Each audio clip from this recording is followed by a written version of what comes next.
fakkeenya biqiltuu kan dursu nageenya hambaan ole calankooti dirmamuu qabna sirna mootii Itoophiyaan qeerroo wayyoofte itti mandidduu marree machoofte loltuu sabaa quuqamuu feetu fakkeenya godhuma garsaa geetu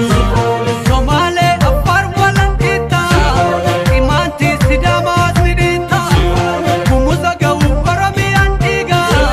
murtii qawwee kan uummatuu dhiiga Sifoolee ega mariin oolee si nyaatee lama walaa taate hayyuu hiite obuu miite keenya seerroo oboof qeerroo dhugaa qaatu jalaan baatu gadaa raasii dhukkee kaasii hayyuu hiite aduun dhiite keenya seerroo oboof qeerroo dhugaa qaatu jalaan baatu gadaa raasii dhukkee kaasii si nyaatee walaa taate daddaaqa garagalchaa waaqa si nyaatee ati walaa taate hafuurii ati oduu guuree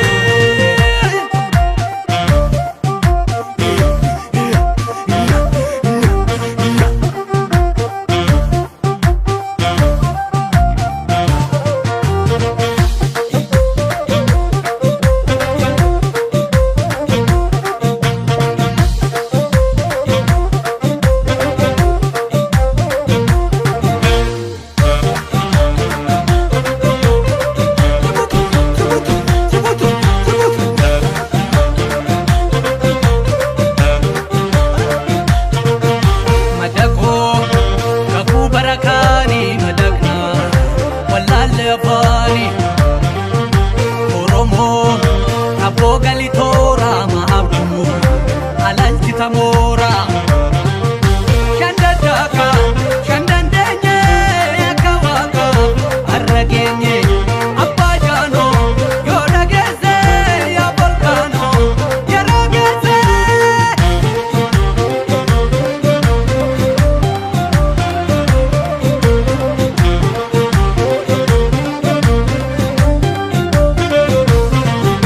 Nobeelii hidhate zinnaara